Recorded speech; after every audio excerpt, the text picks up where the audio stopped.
it was very challenging for me early on to pick a lane. Because with hemp, it's like, oh, okay, there's fiber, there's seed, there's cannabinoids. And I was really more interested in the fiber and the grain side until I got Lyme disease. And that allowed me to just say, nope, I'm focusing on cannabinoids because it just saved my life. That's Annie Rouse, and this is the Powerful Ladies Podcast.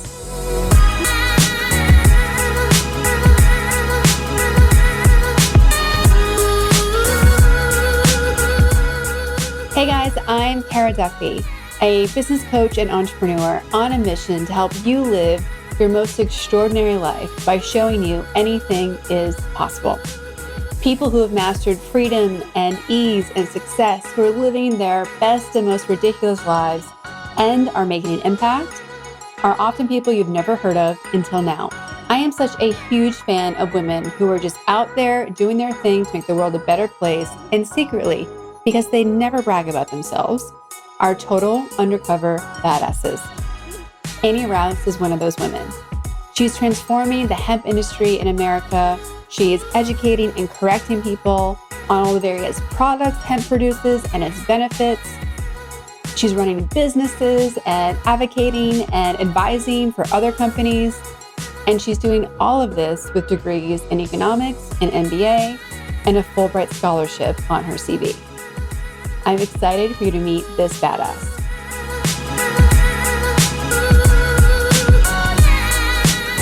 Annie, I'm excited to have you here today. Thank you. Likewise.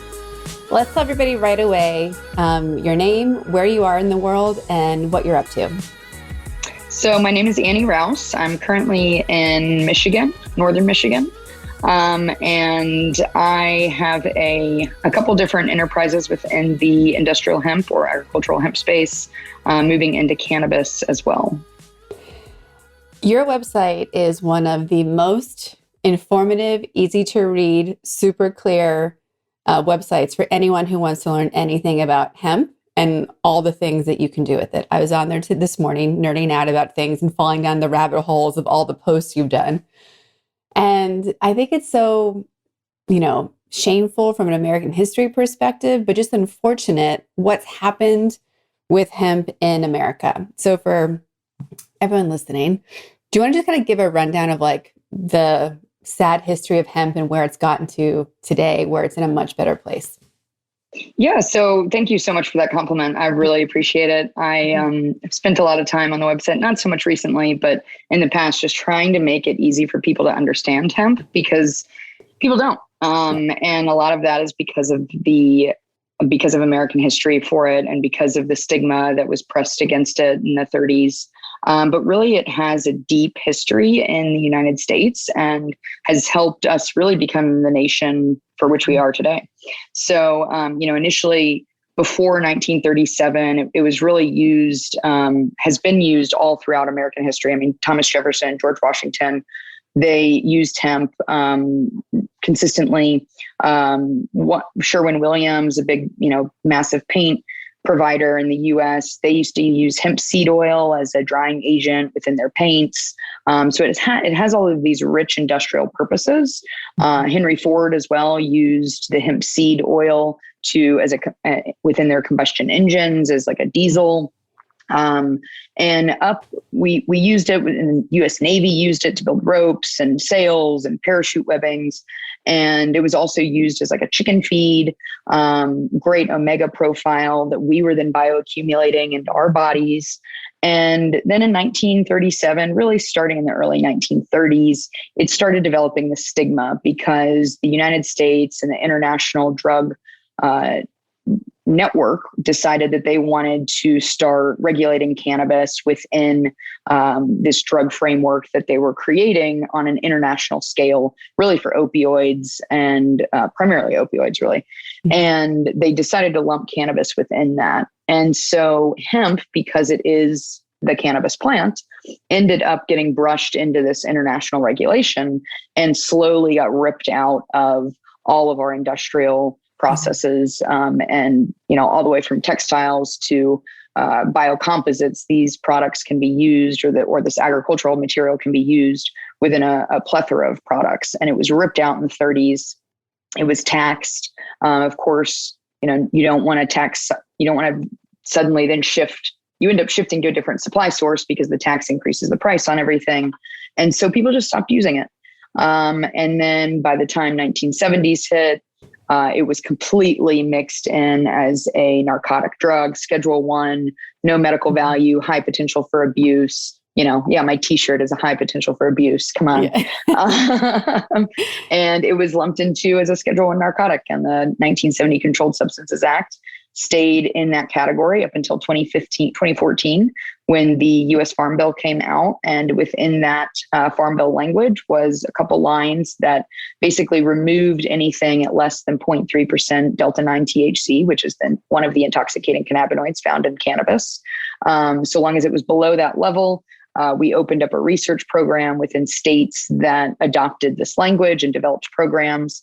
And slowly, from 2014 to 2018, research programs developed primarily actually around CBD as opposed to the industrial side, which we can talk more about later. But then in 2018, that language was solidified even more so, and they actually completely removed it from the Controlled Substances Act. So it was no longer a research program. It's now a completely commercialized program, still really controlled. But within that time, from really 2018 and really 2020 to 2022, we've seen the grain side and especially particularly the fiber side really start developing and being utilized in all kinds of products, from household materials, from building materials to sunglasses, really amazing proteins that you can get. So highly valuable crop, highly misunderstood crop, but has a good place in the future, I think, for the world. Well, it seems so asinine that we would remove a core crop from human functioning. Like hemp is, in my head anyway, so much closer to like the capabilities of cotton or linen or something that just has like all these uses, that the human consumption part is so far down the list of why like we need it. Yep. I also can't imagine not having hemp hearts on my peanut butter and banana toast sandwiches. So I put it on everything. Yeah. Literally everything I eat. I'm like, hemp hearts. Yeah. They're so good for us and kind of neutral. Like they just add, it's like sneaking vegetables into tomato sauce for kids or something. Yeah. It seems so asinine to me, and just that it would like limit the progress of America by doing it. And I know that there's the controversial story around like William Randolph Hearst and the, printing and his newspaper industry and how he wanted to, like, he was a big supporter of pushing it out. But it just seems like, how were people not losing their shit back then when they're like, we use this in everything. What do you mean we can't use it anymore? So it wasn't, it was popular. It wasn't like tremendously popular. We were still using corn. We were still using soy at the time. Really, a decade before was the rise of the soy movement. Henry Ford was a huge advocate of soy. He and George Washington Carver used to call it the little miracle plant. But Henry Ford really was like a very large prohibitionist. So like with the hemp kind of being in this weird category, he kind of stayed away from it. But, when a lot of it, people look to William Randolph Hearst as the, to point the fingers. He really participated more in the role of a smear campaign through his newspapers, but it was really a much larger effort, I think personally, from the pharmaceutical sector, because it was a nuisance. They needed, they couldn't really control it. They couldn't patent it because, the medicinal compounds in it couldn't be synthesized or isolated at the time. So they didn't know how to like rebuild them. And if you can't patent Mother Nature. So they would have to create a new compound with it, which is really how, all of modern pharmaceuticals of that whole industry is developed. And so they really seem to have played a larger role. But people found substitutes. Jute was a big substitute at that time. It's very similar to hemp in terms of the fiber properties. It's really, hemp is like a combination between jute and soy mixed into one. It's got the industrial side with the oils and the food properties, and it's got the fiber side like jute or canaf.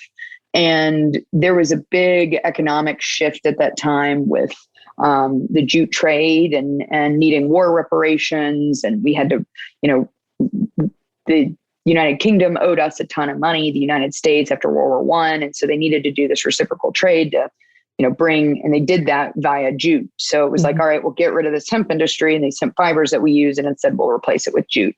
And you see that with, industries all across the board. As long as there's a substitute, they can make that shift. So like Sherwin-Williams they were one of the ones that came out against it, of like, no, we use this. You can't make this illegal. And then, it came to light that, actually, you can use flaxseed oil as a replacement. So just do that. And I'm sure they probably got some tax incentives and stuff like that to make the transition, and voila, the, higher powers kick out something that one of the oldest crops on earth that is developed with our bodies and that we've evolved with, and, boom, it's out of the picture. Yeah. Well, and I think the other part that makes hemp so magical is that 2-to-1 ratio with the omega profile. Right? It's 2-to-1, right? Omega-6 to omega-3. It might be the other way around. Okay. I'm not blanking on that. But so it's perfect. I think it's 3 to 6 because you need more 3 than 6. And that's kind of, right now, soy is really high in omega-6, which is why, the American population has these horrible inflammatory issues, because we're constantly stuffing ourselves with soy, whether we know it or not. And hemp, the body really craves a 2-to-1 omega-3 to omega-6 ratio. And soy is more like a 1 to 6, 3 to 6 ratio. So it's super healthy for you. I want to go back in time a little bit. Would 8-year-old you have imagined that you were the empress of hemp at this point in your life? Probably not. I think I was, couldn't ever fathom what my life would be like at, 30 plus years old. But, probably the 2009 me, which was like a 20-year-old or something like that. Probably hoped for it, I suppose. But, I wouldn't really call myself that. I just know a lot about it and try to spread the good word about it, which is, getting easier and easier. Yeah. I'm going to nominate you for that title because it also is really fun to say. Well, thank you. You're welcome. How did you end up being in hemp in this capacity? Luck and hard work, both. So obviously my dad introduced it to me when I was 8 years old. And then I just got lucky to have written about it because my parents had kind of directed me to, and that just sparked my curiosity. And of course, my dad just driving, helping me spark those questions and wanting to understand it more, help push me along. But everything was a little mix of luck and hard work.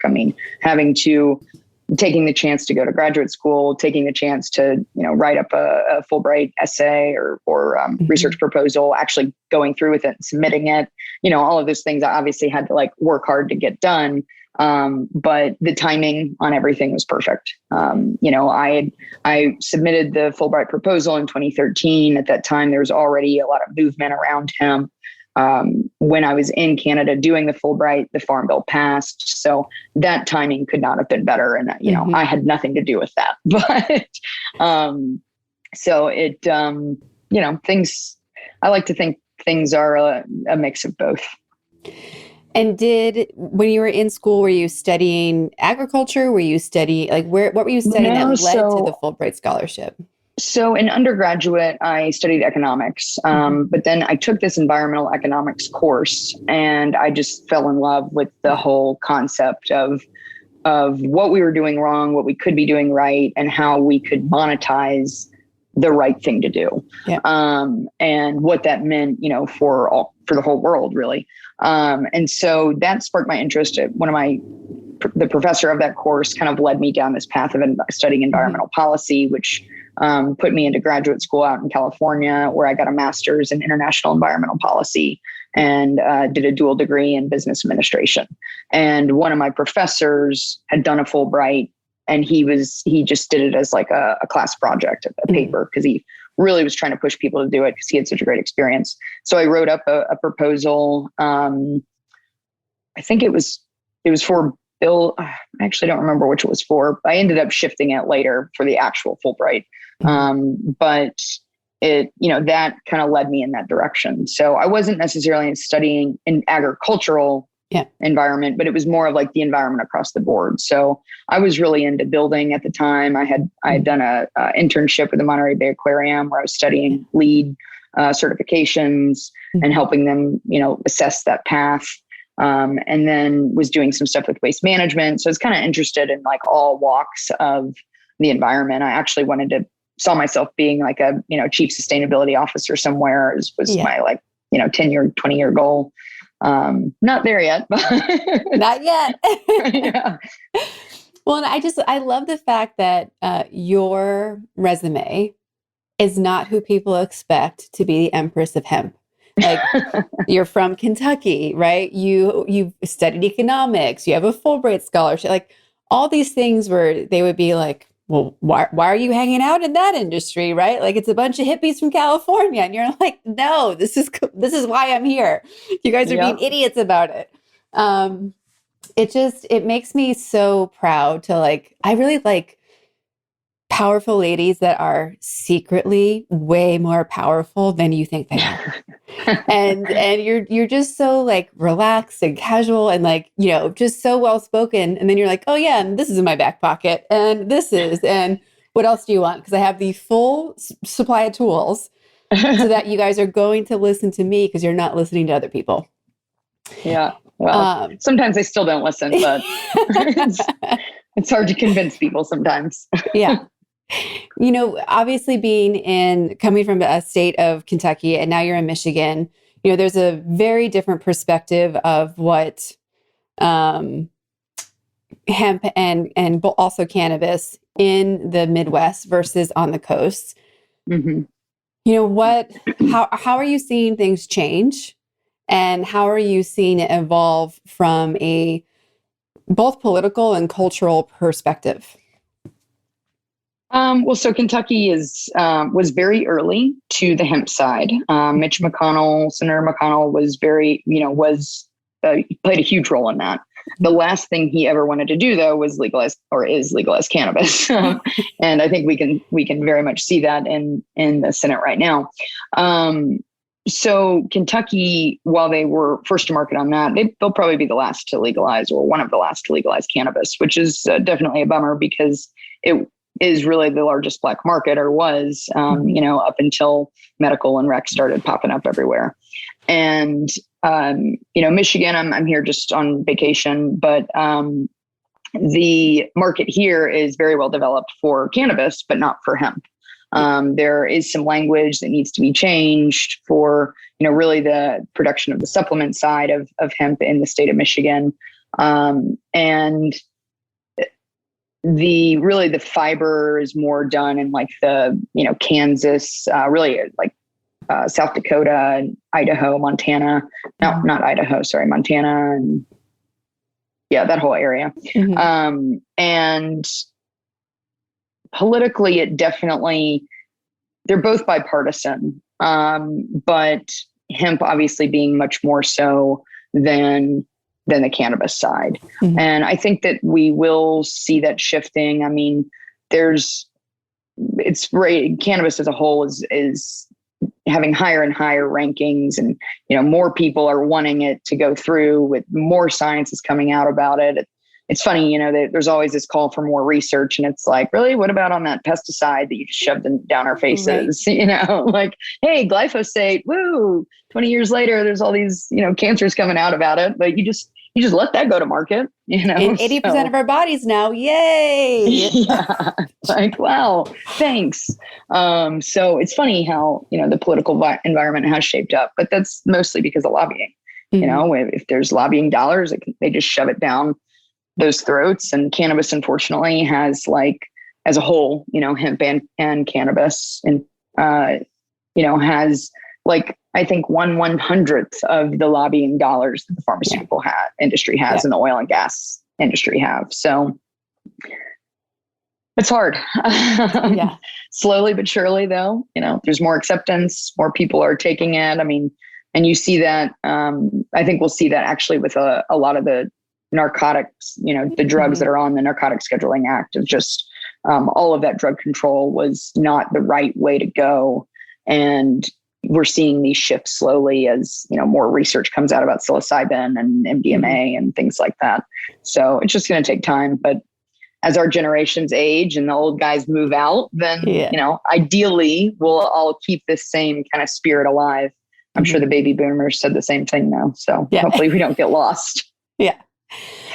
Well, I think that people didn't realize or still don't realize how by making them all these drugs Schedule 1, that the research stopped. And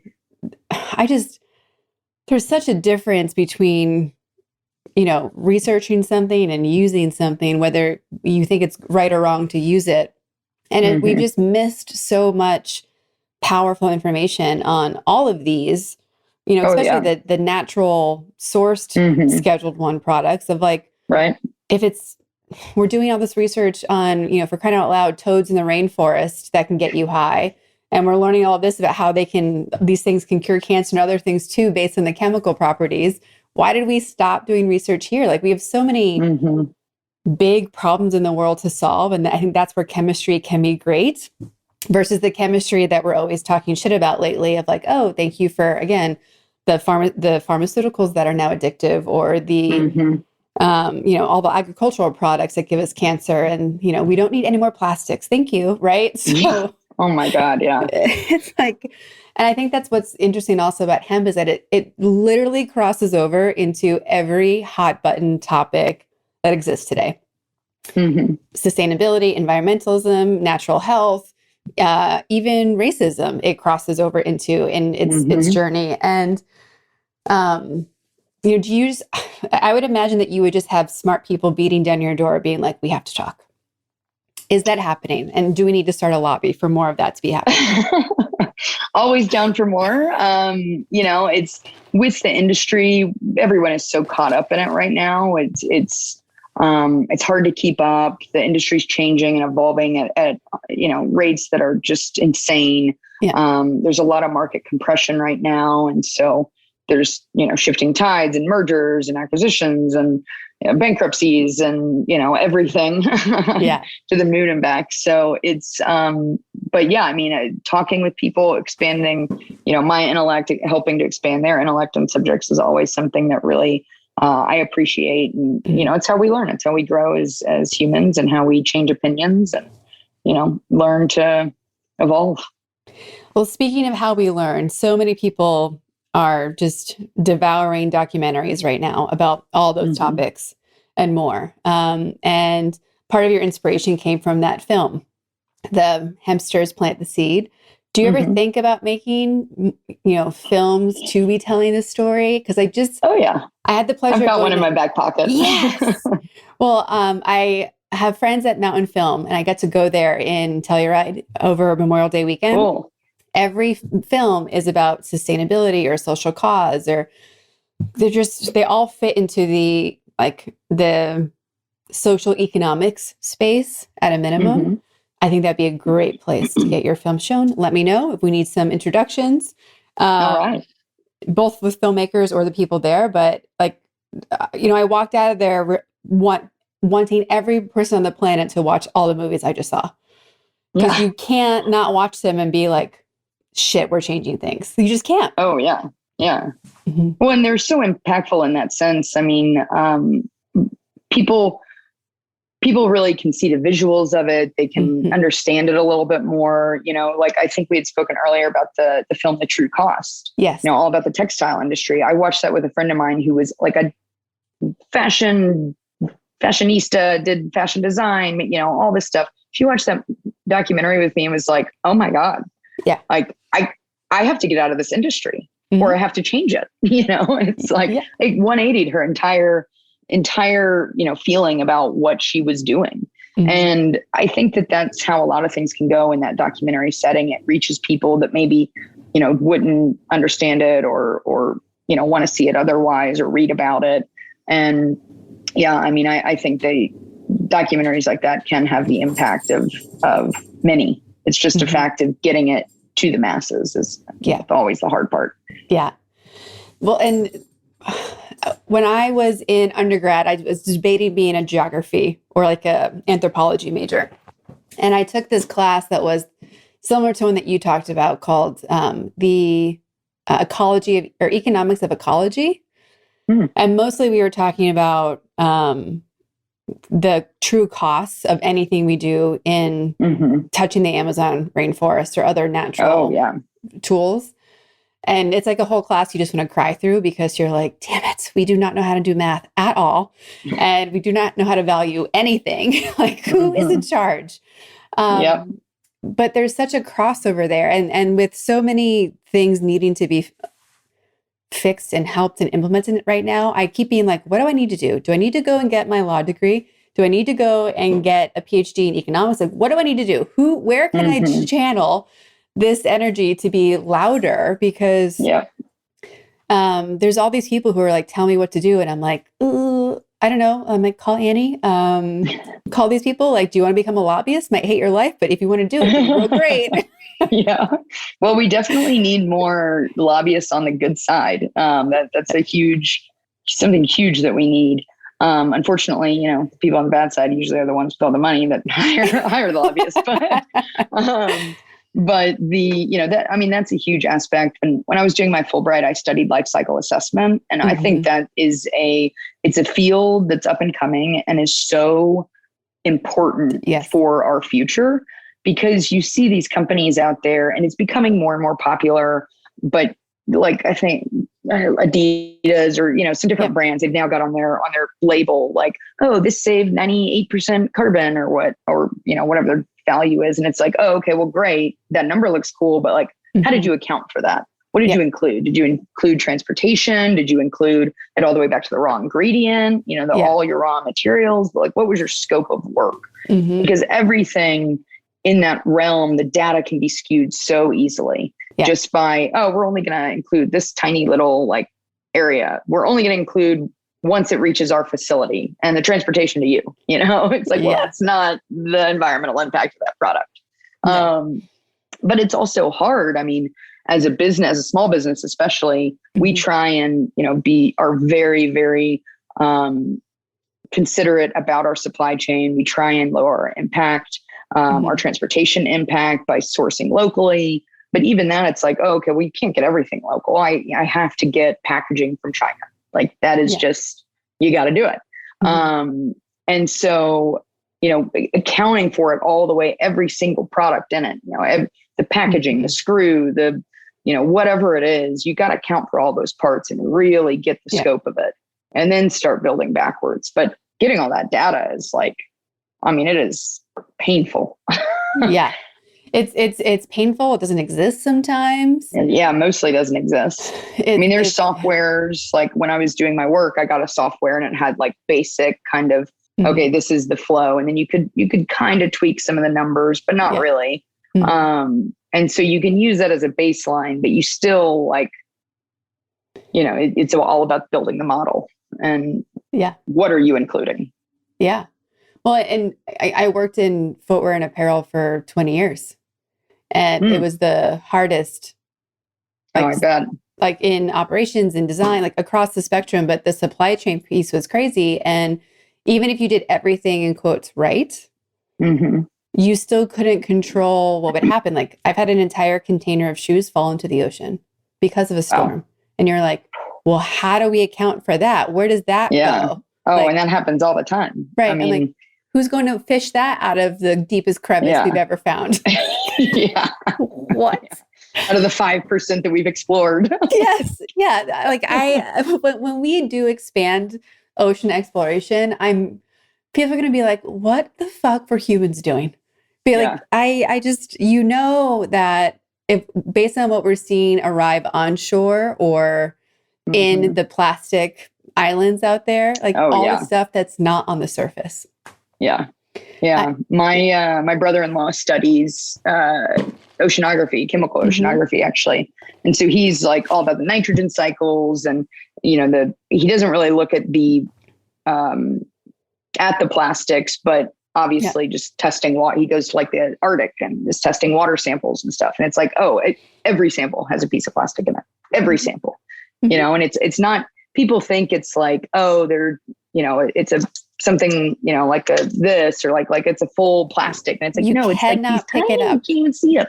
Like, Yeah. And then that shrimp is going to eat it, and then it bioaccumulates in the shrimp, and then we eat the shrimp. And then, oh, hey, what do you know? We got a credit card size worth of plastic in our gut. No wonder we've got so many problems. Yeah. Yeah. Like, we don't know how to detox that out yet.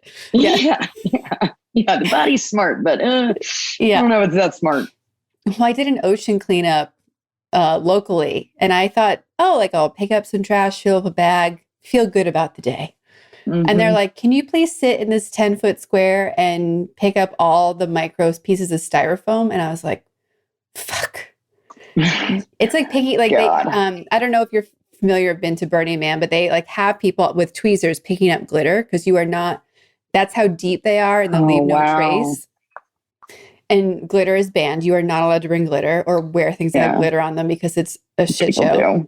People do. So someone has to go around and clean it up. And that's what I felt like. I'm like literally on my hands and knees for 6 hours, picking up pieces that don't even look like styrofoam, because like, oh, it's just like white crushed rock, until you get there. You're like, no, it's not. You're like, oh. I bet you found a bunch of nurdles then. What are nurdles? You know what those are? So they're like the little, it's the precursor to plastic. Oh. So there are these little balls that are like, like what you'd see in a plastic recycling. Mm-hmm.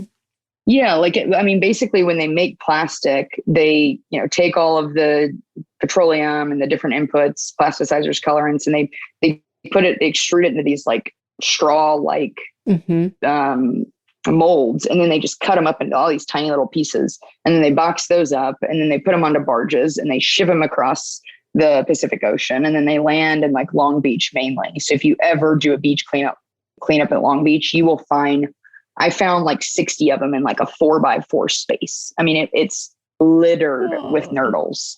And then a mold manufacturer in the United States will receive those, and they'll make, like an iPhone case or a water bottle, or it's like plastic whatever beads to make everything else. Mm-hmm. Yeah, exactly. They melt them down and then mold it into that. And you find those things. I mean, I'm on the Great Lakes right now. I'm on Lake Michigan. They're all over Lake Michigan, all over the shores of Lake Michigan. And they're just these tiny little, like clear, almost translucent, sometimes white little beads. And they are everywhere. I mean, I've never really seen them on the Atlantic coast, but they're all along the Pacific coast, and they're all over the Great Lake shores, which is just terrifying. Yeah.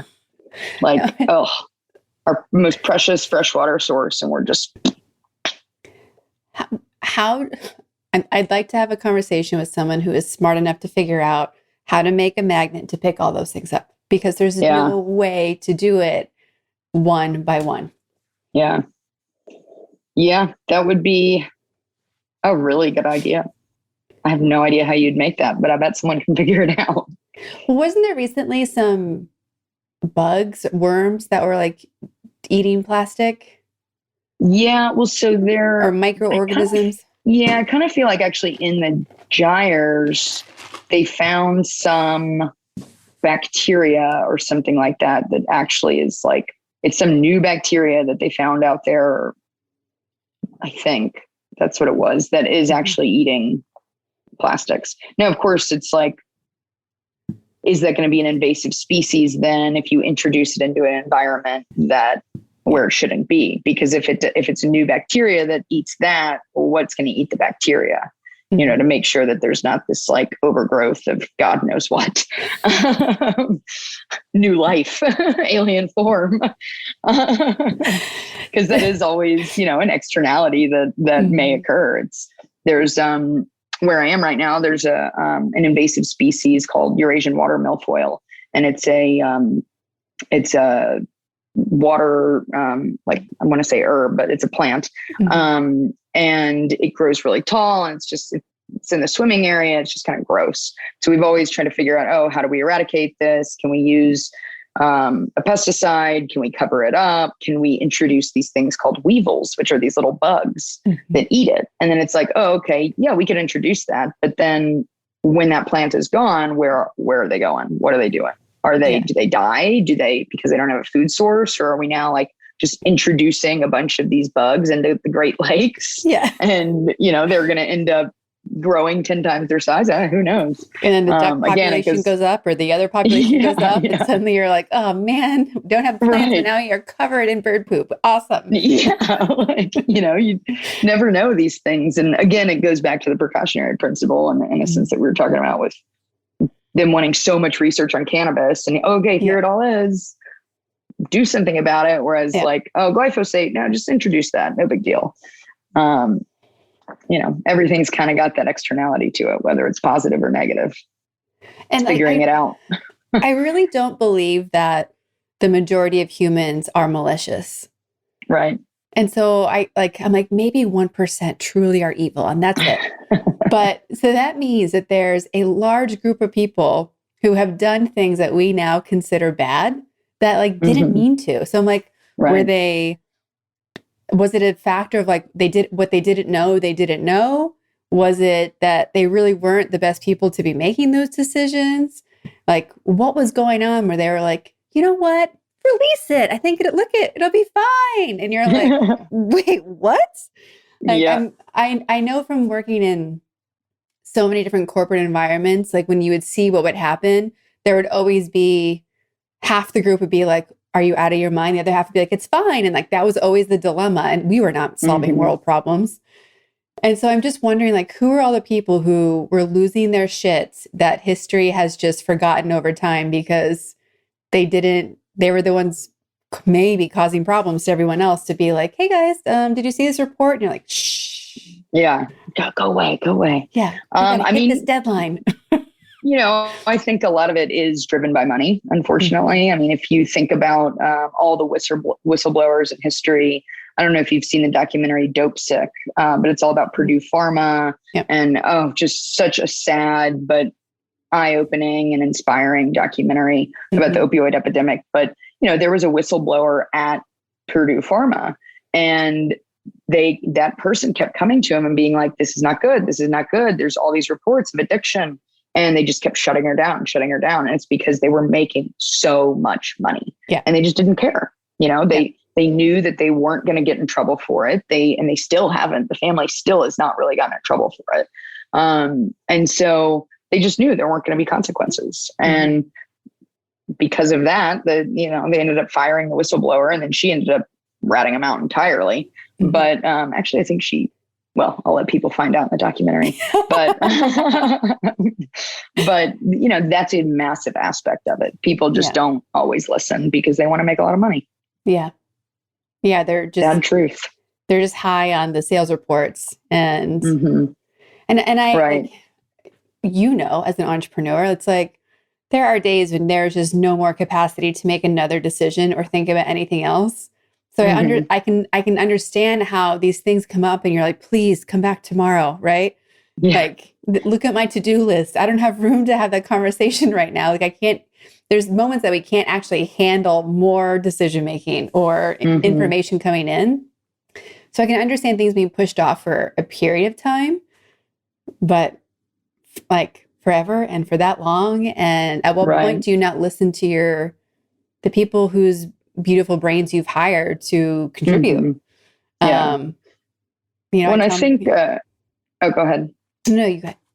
No, I think a big part of it, we talked about making the money and, having the decisions that a lot of these publicly traded companies, they have to do that. They have to make that decision because their job is to increase the shareholder value. And so it's literally their fiduciary responsibility. Yeah, they have to do it. But if we embedded environmental or social data points into that value of a company, it would change the course of how we value everything. You lost 10 cents on each product when you could have gained it, but in that process, you offset, X% of plastic going into the ocean or this waste stream or the landfill, or, you saved this amount of trees, which offsets X amount of carbon. There are ways to quantify that stuff now. It's just a matter of doing it and having, a leader to really push that forward and really wanting the investment banks to having them demand it.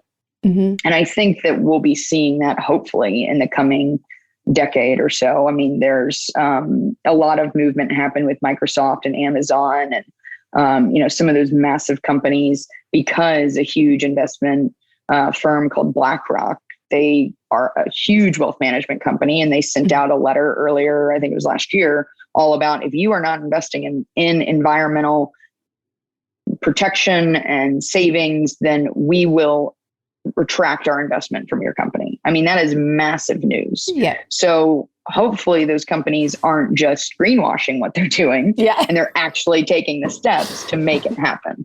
And that's what we need. Yeah. It's like, we sent the letter, right? We're good. You're like, no, nice try. Yeah. Well, I don't remember if we talked about it when you were on the panel, but my favorite book this year has been Good Morning, Beautiful Business by Judy Wicks. And she is one of those badasses that not enough people know about, because she started the fair trade coffee movement. She was part of that group in the US.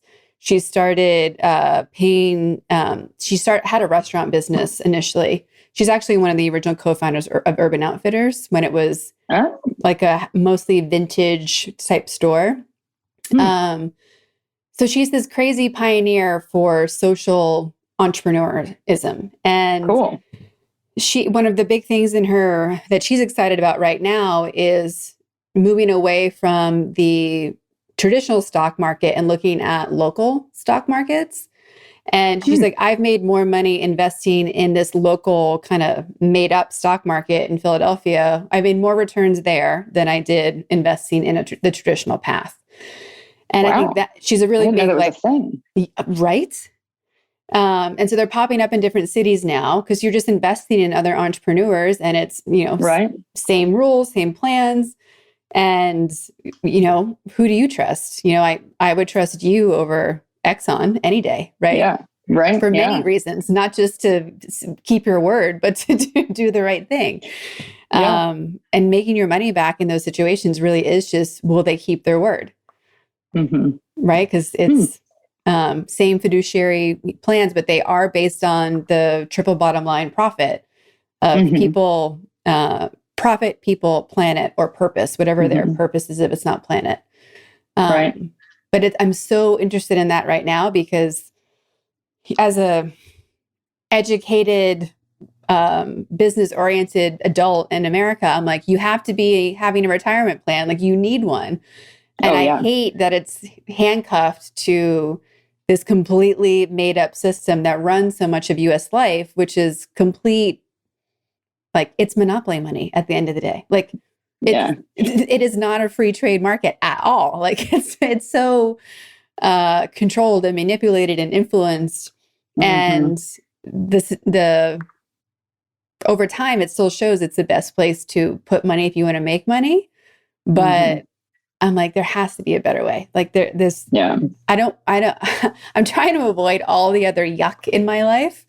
And so that's the part where I'm like, how do we avoid that yuck completely? Yeah. But I love that idea. I mean, investing in small, and you know what it is, you can trust in it. It's local to you. You can see it in action. Yeah. That's great. You can jump in and help somebody if they need it. Right. Right. Yeah. So, but I'll send you a copy of her book, because it's so great. Plus, she's just a badass. Like, was in Alaska on a, what was those trips called? They had like instead of going into the military civil service type trip that they used to do. Oh yeah. Okay. So just who she just is, I'm like, when I grow up, I hope I'm like you. But it is so interesting, because there are, and she's part of that baby boom generation of like, still committed to changing what's happening. And there's so much more power in all things, right? When it's hyper local.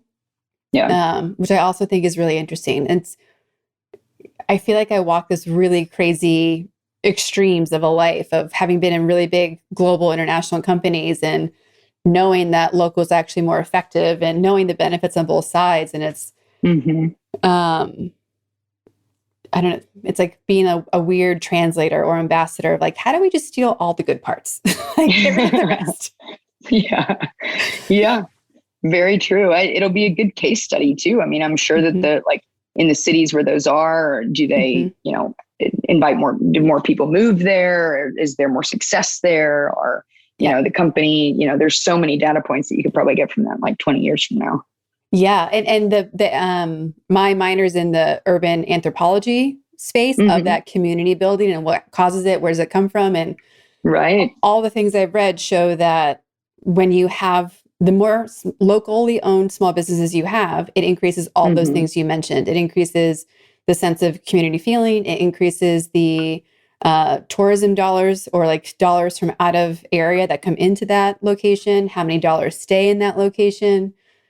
All the data points prove that there's a higher quality of life because of that. And you can even see it on the individual block level, which is crazy. Wow. Yeah. That's awesome. I'm curious how the safety factor comes in, because she's from Philadelphia and there's a lot of great things in the local economy happening in Philadelphia. And it definitely is a neighborhood to neighborhood situation, as you can imagine in a big city. But I'm curious with the increasing crime that's happening right now in major cities, like how that's impacting it or not. But typically, when you have a street of brick and mortar businesses that are locally owned, you don't have the same level of crime because they're there and they're involved in the community. And most people aren't brazen enough to shit in their own backyard. So yeah, that's very true. Some people do, unfortunately. But so I'm curious how that layer of it kind of factors in. But now that I know that I have a friend who wants to nerd on that, then I'm going to start definitely do. That's awesome. When you go to the Think Hempy Thoughts website, you list all of these programs and companies. Are they all yours? Is my first question. They are all things that I've had a role in. Whether it's several of them I started myself or with co-founders, and then some I just advise for, some I'm on the board of. But yeah, all of them in some form or fashion, have my input. People get overwhelmed managing one business. How do you keep your head on straight, contributing to, running, or supporting all of these businesses? I don't. I take a lot of cannabis and CBD. I don't have much of a social life. I've been trying hard with the work-life balance more recently, but it's still challenging. But then I also have a lot of support with my partners and colleagues and whatnot, with whether it's within the industry or within the companies that I'm operating. And they are tremendous supports in all areas. I've tried to keep a lot of them kind of at least within the same framework. And it's been challenging. It was very challenging for me early on to pick a lane, because with hemp, it's like, oh, okay, there's fiber, there's seed, there's cannabinoids. And I was really more interested in the fiber and the grain side until I got Lyme disease. And that allowed me to just say, nope, I'm focusing on cannabinoids because it just saved my life. Yeah. But even with that, it's like super expansive. And, we do have the manufacturing side. So we manufacture for our brands. We also manufacture for other brands. And so that makes it a little bit easier because we kind of, in that form, it's consolidated in a sense. But yeah, it's definitely challenging. I've learned a ton. I've been all the way from making a website to making a product to, marketing it. I'm not very good at marketing it. It's definitely my biggest weakness because I just I don't think in that way. And it's a lot of work to market stuff. It is like, you got to be so persistent and not sensitive to like, oh, well, that didn't get a reach, maybe I'm just gonna quit, it's like, well, that doesn't help. Yeah. So that's definitely my weakest point, but yeah, it's not been easy. I will say that. Well, I'm glad that you brought up the Lyme disease because that was also on my list to talk to you about. Um, just want to hear the whole origin story of how you found out you had it, what that process has been like for you. And you mentioned how it saved your life, but how did cannabinoids make such a difference for you? Yeah, so I actually got it in 2013 when I was on my Fulbright up in Banff National Park. For those who say that Lyme is only in the Northeast, it is not. It is all over Canada. It is all the way down the Appalachian Trail, all over the east side of the Appalachians. It's getting into the west side of the Appalachian Mountains. It's in all 50 states in some form. And so absolutely, if you ever see a bullseye rash on your arm, or you see a tick on your arm, take the tick, put it in a freezer. You can test a tick for Lyme a lot easier than you can test the human body. But I, unfortunately, because I didn't know that it was in Banff or in Canada, I didn't really even know what it was at the time. I'd heard of it, but I saw the rash on my arm and I was like, oh, it's just eczema. I've got that like exact same looking rash, almost identical spot.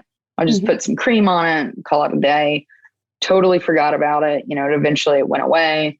Then I just slowly started getting these weird health issues that kept popping up. First I had a horrible arthritis in my knee. I thought I had torn something playing soccer. I went to the doctor. They were like, no, you just have like a lot of arthritis. I'm like, oh, okay. Well, I guess it's from playing soccer my whole life, whatever.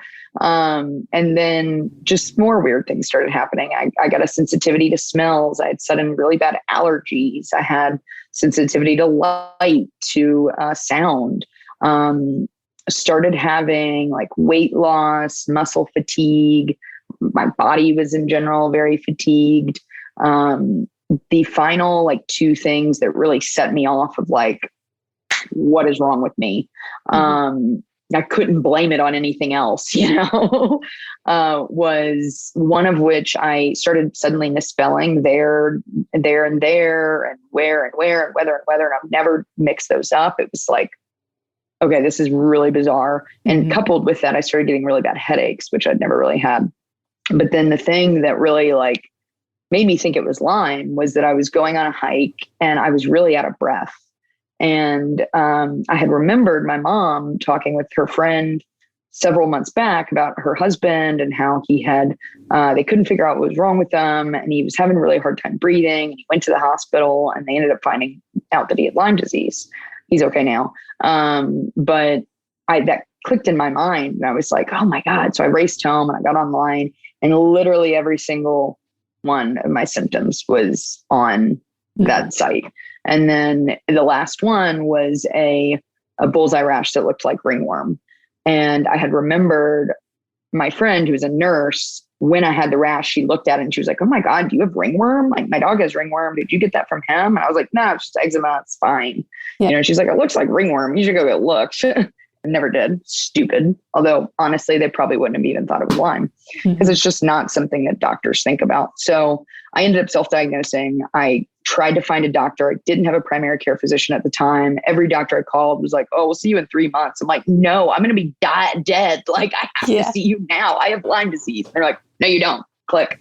And so my dad had this like kind of random doctor. And so I went in and saw him and I told him, I said, test me for Lyme disease. I'm pretty sure that's what I have. So he thankfully listened to me, got the test. I got it back. It still was like false positives, false negatives. You don't really know. It was like, because I had all the symptoms, because I had 3 of the 5 positives, he was like, I'm putting you on antibiotics. Yeah. But it was already 2 years out. So with Lyme disease, if you don't catch it within a 60-day period, it will infiltrate your central nervous system and then you have it forever. And unfortunately I was well past the 60 days. So I went on the antibiotics. Afterwards he was like, well, that's really all I can tell you. Like there's nothing else you can do. We don't recommend staying on antibiotics for a long period of time. Good luck. It's basically what I got. And then I went to several other doctors, some far more helpful than others, got different tests for like rheumatoid arthritis and things like that, all negative. And I just kind of started, a friend of mine gave me some CBD at the time when I was already in the hemp industry. And so I was like, all right, yeah, I'll try that.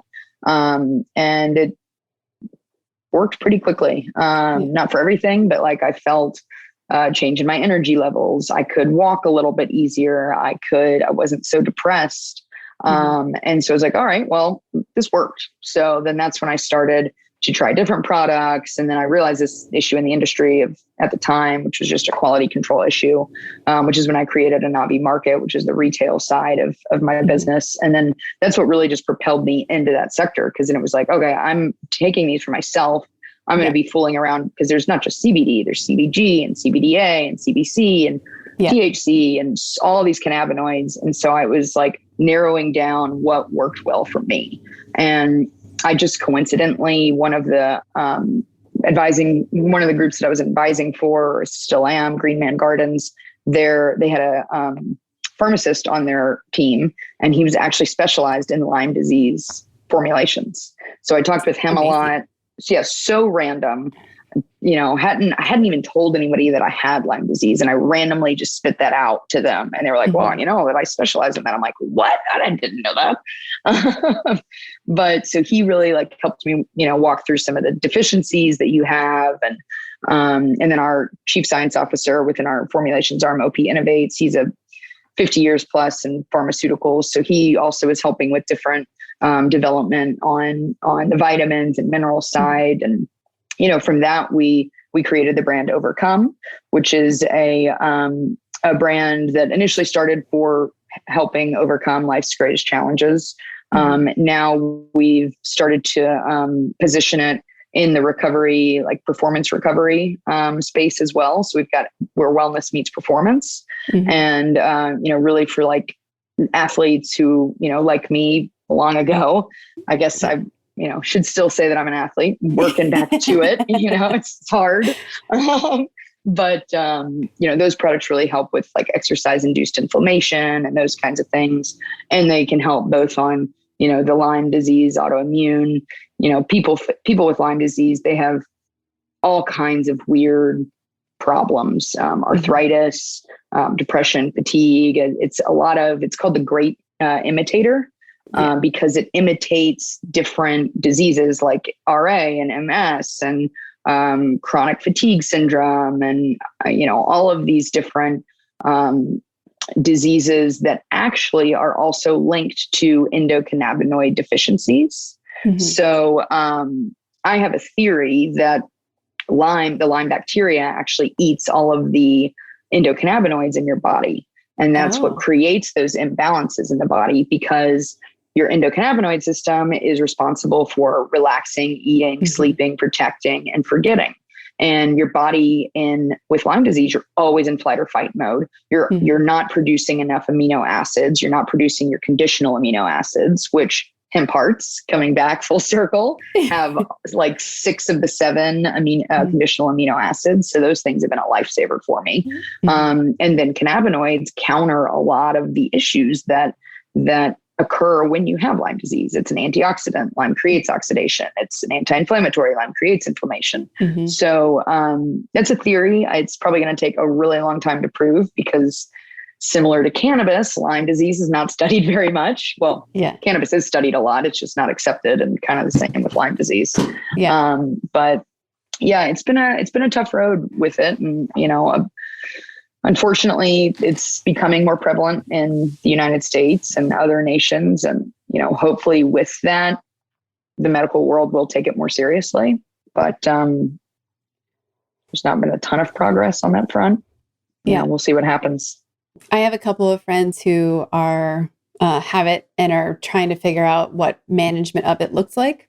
Because I'm sure, as you've experienced as well, like they'll go through periods of like everything feels great and then it doesn't. And it, it's frustrating because it can wreck all of anyone who's a productive, maybe type A type person. Nothing's more frustrated than feeling fatigue.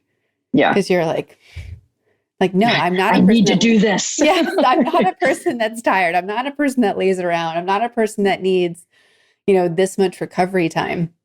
So it's the frustration's almost worse than the managing the actual symptoms sometimes. So I think it's a really interesting space. And then I don't know, have you gone down the black hole of the origin of Lyme? Oh yeah. Yeah. Yeah, it's pretty crazy. As a conspiracy theorist, I believe it. Well, and it's like, it's called Lyme because for people listening, because it comes from Lyme, Connecticut. And the theory that it came from the research laboratory on Long Island isn't so crazy when you look at the research that people did to share that story.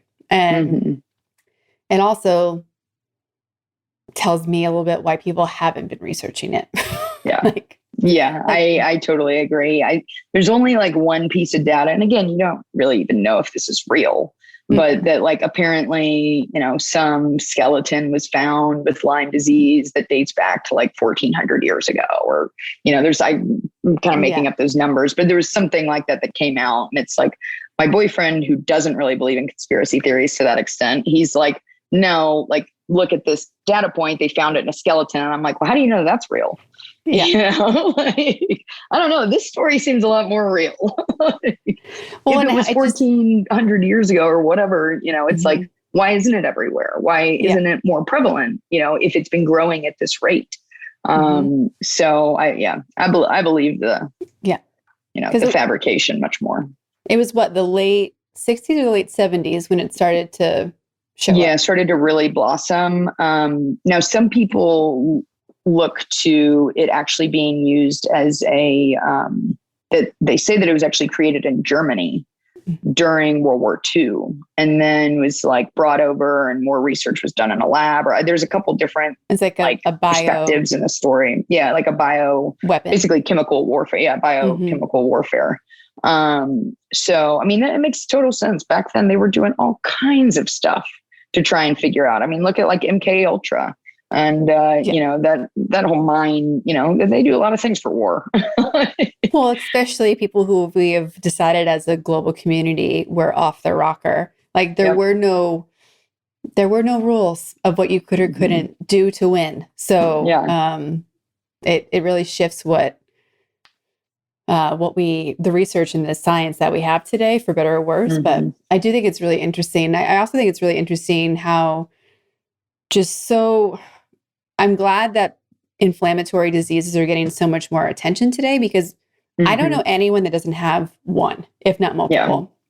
Well, and most of them are anthropogenic, it's because of the food we eat. Yes. Yeah. And the food that our food eats. Yeah. Like there's no way to have a clean enough lifestyle where you're not going to have any inflammatory issues, because it's in water and food and air and like every product that we touch. Like I don't know how we can escape it. So we have to know how to manage it at this point. And I don't know if everyone's taking it seriously enough. Yeah. And I would definitely agree. Some people do. And, others, it's also just expensive, to buy organic all the time. And it's like, oh, okay, well, I can buy conventional now, and in 30 years from now have, potentially have cancer and have to pay for that. But, it's okay. That'll be later, Yes. Versus like, oh, okay, I've got to pay the extra $1 to get, these organic blueberries. God, do I have an extra $1? Because then it's $1 on dollar on dollar. And like for everything in my basket, suddenly I'm paying $30 more for good food. And, and then is organic even still good? It's been pretty corporatized over the last 10 years or so, which is pretty depressing. Which is a total other story and on its own. That'll have to be episode 3 we do together. Yes. It's I go back and forth between being really overwhelmed with wanting there to be kind of community government level organizations that do the testing and do the standards for us, because I do not have time to test everything. I do not have time or the knowledge to vet everything. I really want to be able to rely on a group that will do that for us, so I can focus on all the other shit that I have to focus on. Yeah. And it's so hard right now, because you're like, do we need the FDA? Yeah, of course we do. Do we trust them all the time? it's like a 70% thing where I'm like, maybe on those things over here, we got to talk more. Yeah. I'm like, that's so out of integrity. Like, I want to have 100% faith that people who are going to take care of us are. And I think that's kind of what everyone's frustrated on. Like, just everybody, like, yeah. In the hemp industry, as it's come to market, a lot of, because the FDA is not making any movements on CBD, all these states have had to develop their own regulations for it. And a lot of the states are requiring like QR codes on your packaging. And then that leads to a lab. And not in every state, but in some states, they're like, you have to have pesticides reporting. You have to have all of these different reportings. And it's like, okay, I understand that. Sadly, most people don't know how to read a pesticide report. And there's pesticide drift all the time. And so just because you have this tiny amount in it, it's like, okay, well, is that good or bad? It's usually it's fine. But at the same level, well, why don't my blueberries have that? Yeah. Why doesn't my spinach have that? Why doesn't my cereal have that? Because there's a lot of crap and all that stuff that probably is like, ooh, if you look at it, that would make you say, oh, okay, maybe I do want these organic blueberries instead of these conventional. Yeah. My economics professor in graduate school, he had an interesting experiment that he wanted done, which was to go into a grocery store and instead of like it saying organic, the conventional says contains pesticides and see what people buy. Will they buy? Will they spend the extra $1 because they are like, oh, it contains pesticides. I don't want that.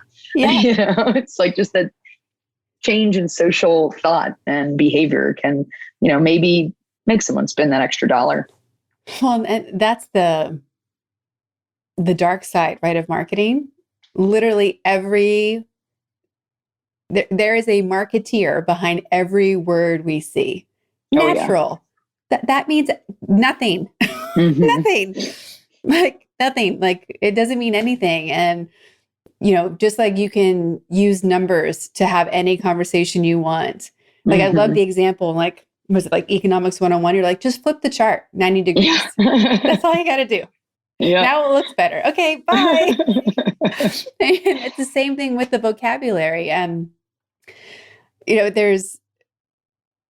agree with you. It would just be nice to align and have consistency between what it means to what all these words actually mean, because we are certainly not using the same definition for most of them, from the agricultural side to the consumer side and to the marketer side and everything in between. And it's causing, like, we don't need to create unnecessary confusion, but that's one of the secrets to being like, don't look over here. Yeah. Well, and we're putting the responsibility on the companies that are trying to do good. Yes. It's the fact that you get a package and it's like, contains or like no hormones, no MSG, no artificial flavors. It's like, well, good. I don't want any of that in my product, but like, you're not forcing the companies that have them in there to say contains all of this stuff and like bold and, lettering on the front. Instead, they're doing whatever they want and they're getting subsidized to do whatever they want. Yeah. So there's no like shift in that responsibility to the companies that are actually trying to do something good. And, that's a huge problem in our agricultural economics. I mean, not only would that help the marketplace, but it'll help the soils. And if we can help the soils, we can nearly solve the climate crisis. I mean, that's really what it boils down to. It is one of our largest carbon sinks besides the oceans. Yes. And we're destroying the oceans. So we can't really do a lot to save them, but we can do something to save the soils, and that will then save the oceans. But, we're not incentivizing that. No. Yeah. If it's, how do we save soil and how do we just stop cutting down the Amazon, please? Yeah. I'm like, can the UN just declare it a UNESCO site that people cannot touch? Because, like, unfortunately, the leadership in Brazil doesn't really care right now. Yeah. And Indonesia, I mean, same thing. Yeah. It's either for palm oil or for cows. And maybe they should look at, international narcotic trade, that they created these international rules. And now every nation is like, well, we can't change our law because we would be out of the scope of international law. And they use that as an excuse all the time. It's like, oh, okay, great. UN, declare this a law. Then every nation has to abide by it. Perfect. Problem solved. Yes. Good. I think we just solved the global crisis here. Yeah, this is what powerful ladies do. And I really don't know why they haven't called us yet to really put together the think tank. I think I'll just start putting the think tank together and we'll start pitching ideas out because it'll be way more effective. Love it.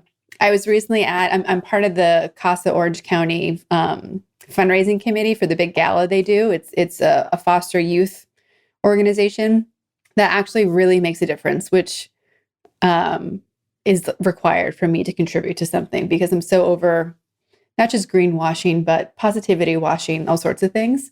Mm-hmm. And we were there and it's a room of like 25 women.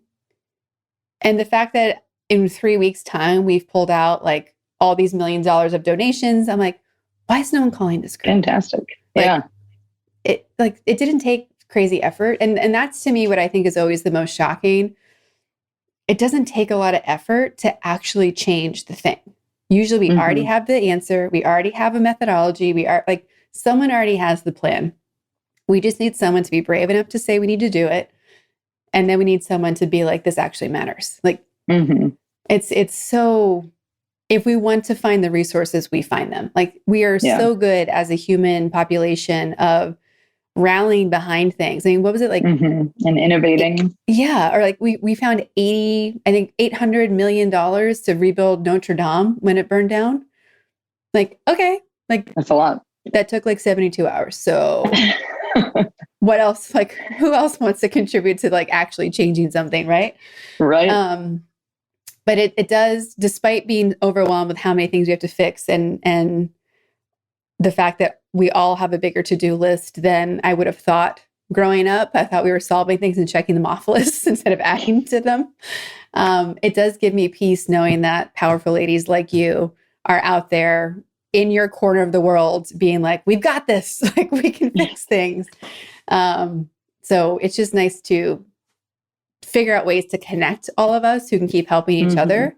Because like I said about the local economies, I believe more in powerful ladies than anyone else who has a microphone. Right. Yeah.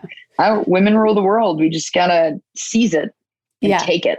Yeah, we do. So that leads me to ask, what does powerful ladies mean to you? Oh, that's a good question. I mean, I think a lot of what we've discussed, I think that we as women are obviously in a very unique position, even more so recently than ever, kind of having a lot of our own rights stripped from us. But coming forward in unison is so essential for us as a group to really take what is ours, but do it in a way that, women do. I mean, we have a finesse that men do not. And I think we just we don't always realize it, or we don't always feel that we can. But feeling and knowing that you can, because you can, is really that first step to be able to push you over that line. Because men are, I work, almost every person within the companies that I work are all men. And you know what? At the end of the day, they're all looking at me like, oh, what do you want to do? I don't know. What do you want to do? Annie, what do we do? It's like, so, they when they're all together, that's really what it is. It's like, they're all stroking each other when really it's like, all right, guys, get out of the way. Let's just do this. Yeah. We have to do real work now. Yeah. Having that confidence, I think is key in order to move that forward and really make a change. Working, I've also spent a lot of my career working in a room full of men, and it's highlighted the lack of female leaders in spaces, and also highlighted how many opportunities there are for that. How have women along the way inspired you, supported you, and kind of helped you along your path? And have there actually been any, or have they been more of like, oh, I read about someone and they were inspiring versus having real interaction with them? There have been less than I would like. I mean, things like this, I've been on this is my second kind of podcast that was like a female, like, hey, you're an awesome female. I'm an awesome female. Let's be awesome females together. And, in the industry, but early on, people were like, oh, cannabis is going to be the first male or female led industry. And it's like, no, it's not. But within my network, all of the women that are in it, we all support each other tremendously. We all stand by each other. We help each other. And that has really helped motivate me and drive me forward, is both seeing them being in a position of power and pushing, that charge forward, but then also them supporting me to do the same. And that support system is so important. I mean, the unfortunate aspect of women is we often have the tendency to be catty and to like kind of get in a clique, and then you kind of shove somebody else out because of it. And so I've always tried to like be inclusive and to not have those experiences, because it only hinders the process. And I think that if as a group, we can put that to the side, and be, more genuine and more upfront. I will say that the one thing about men, they get angry, they say it out loud, they move on. And that's a really good way to go about doing business, because you can keep going, and you don't let those interferences occur. And I would say as a women, that's something that we could definitely work on, in order to get us, over that line and be able to really, break through the ceiling. When you aren't out changing the world through hemp, and you're not running these businesses, and you're not just taking care of yourself and your health, what are you doing to fill up your cup and to have fun? More recently, playing with my nieces and nephews. So that's been fun. That fills up my cup fully every single time I even see them, let alone, get to hang out with them. And then, I really like to travel. My boyfriend and I, pre-COVID, actually, thank God we did this, but we were both working remotely, and it was like, let's just hit the road and live in different cities. And it was so fortunate because COVID did hit and we weren't like stuck in a lease. And so we did that for about a year and a half. And that was amazing because we get to see different places. I love that adventure aspect. But more often than not, I don't really get to do a ton outside of work, but I have fun working. So it's like, if I'm going to read, I'm going to read for purpose. If I'm going to watch a show or whatever, I'm going to do that with intention, because I want to like expand my horizons or my intellect, or, learn something about whatever, about what I'm passionate about. You're so alike. It's a little crazy. And then, when I'm at the beach, I actually love to go pick up plastic. Yeah. Kind of just like weird, like, my business partner always made fun of me because we'd go to the, like, oh, well, we're in California. Let's go to the beach real quick before we head off to the airport. And I'm like, okay. And he'll like go and, just walk down, and I'll just be in like a corner picking up little microplastics. Like, did you see all these? He's like, oh my God, you are such a nerd, but thank you. I find comfort in knowing that there are other people who, when they describe fun, are also a little masochistic. Like, what is fun to you? And you're like, doing things with intention and moving mountains. And, it's not easy. Like, if it was easy, I think you and I would be bored and be like, this is dumb. Why are we doing this? Oh, yeah. It's just so fascinating. So we ask everyone on the podcast where they put themselves on the powerful lady scale. If 0 is average everyday human and 10 is the most powerful lady you can imagine, where would you put yourself today, and where would you put yourself on average? Today, maybe like a 2. And on average, I don't know. Does that mean like, on my average every day? Gotcha. Probably also like a 2. I don't know. Maybe a 4 for today. I'll just pump myself up a little bit. And yeah, probably like a 2. I mean, the hemp industry is so small. I don't have a very large reach. So I'd like to be, like a 6 or a 7, but it's hard to get your voice out there. And I don't think you can really be like, Michelle Obama unless you got the reach of Michelle Obama or Oprah or something, you know? Mm-hmm. We just need to get you a PR team. I'm already like, how can we do this? Yeah, that'd be helpful. I think secretly my favorite thing to do in the world is to prove people wrong for the best reasons. Not so I'm right, but just to be like, no, look, it is possible. Look, it's easier than you think. Right. So everything you've been saying that you're like wishing for or struggling with, I'm like, make a note of that. How do we solve that problem? Awesome. I love it. Well, problem solver. Yeah, but you are too, but it's a matter of you and I know how many big problems there are. So all these like small things, it's like, oh yeah, like that we can take care of. Let's handle that now because we got bigger things to do. I mean, yeah, it's just, I tell people to get paid doing what they do anyway. And that's what I do, even if no one's asking. So perfect. Love it.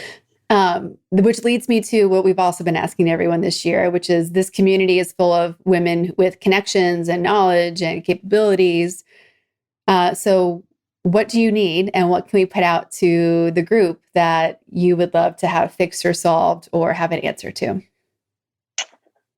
Well, because I'm a businesswoman, I would say, got to get those sales. Yeah, I mean, we've got a couple different places where you can check out CBD, our different products, not just CBD, it's cannabinoids in general, vitamins, minerals, overcomeeveryday.com. You can use Overcome 30 as a coupon for 30% off. Especially if you're, your friends out there that have Lyme disease, highly recommend giving it a try. We've also got hempmellow.com and anavimarket.com, ANAVII market. You can actually find both Hemp Mellow and Overcome on that website as well. Getting the word out about hemp, so important. Sharing friendsofhemp.org. It's a nonprofit that I started several years ago that's working hard to do seed trial research right now. So great for the farming side and seeing, the different varieties that are coming in from all over the place that can help for different parts of the industry. And then you can check out thinkhempythoughts.com. But yeah, in general, just, spreading the good word, being positive out there, be nice to people. People are having a hard time all the time. So, smile goes a long way. Mm-hmm. So sales, PR, marketing. Yeah. Just get it out there. Get it out there and start using it. Well, it has been such a pleasure to hang out with you again and to get to hang out with you one-on-one. Just thank you for who you are in the world and what you're up to, and know that you are not alone. And it's so appreciated the work that you're doing and how you care about what's happening in the world and how you're tackling it in the ways that you can. I so appreciate it. And I know that the Powerful Ladies community does too. So thank you. Well, thank you very much. I appreciate that, all those kind words, and I appreciate you as well.